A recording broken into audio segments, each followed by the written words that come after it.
Video को पूरी देखना और बताना कैसा लगा। नई डिबेट आई है, नई है पुरानी है पर है डिबेट। और ऐसी वीडियो देखने के लिए लाइक सब्सक्राइब कर देना।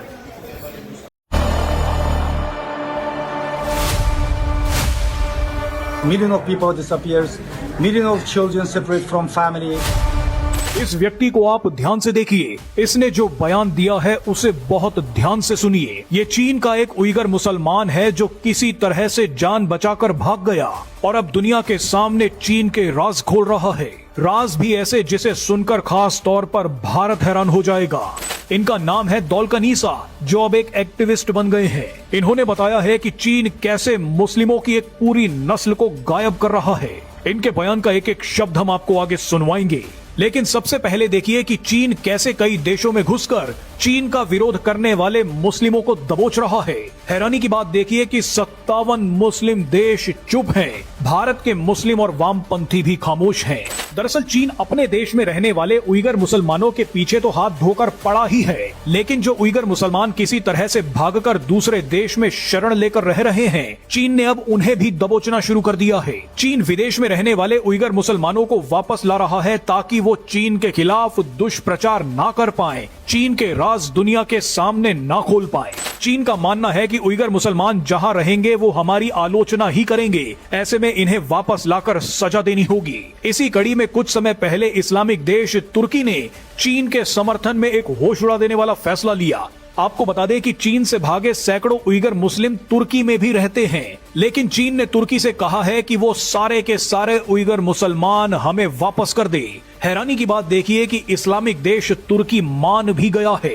रिपोर्ट में यहाँ तक दावा किया गया है कि तुर्की अब नए उइगर मुसलमानों को अपने देश में बसने नहीं देगा और जो पहले से ही आ चुके हैं उन्हें चीन के हवाले कर देगा। बताइए, तुर्की के राष्ट्रपति एर्दोआन खुद को इस्लामिक देश का खलीफा बनाना चाहते हैं, खुद को मुसलमानों का सबसे बड़ा रखवाला बोलते हैं, लेकिन उइगर मुसलमानों को बचाने की जगह तुर्की दोबारा उन्हें मौत के मुंह में ढकेल रहा है। ऐसा ही खेल थाईलैंड भी कर चुका है। थाईलैंड भी 40 उइगर मुसलमानों को वापस चीन के हवाले कर चुका है। एक रिपोर्ट में खुलासा हुआ है कि चीन ने उइगर मुसलमानों के धार्मिक, ऐतिहासिक और सांस्कृतिक अर्थ वाले सैकड़ों गांवों और कस्बों के नाम बदल कर रख दिए हैं।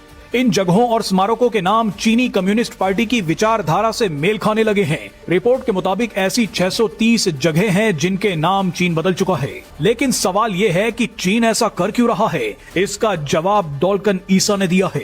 इस चीनी मुस्लिम ने कहा है कि चीन लाखों उइगर मुसलमानों और उनके बच्चों को गायब कर चुका है।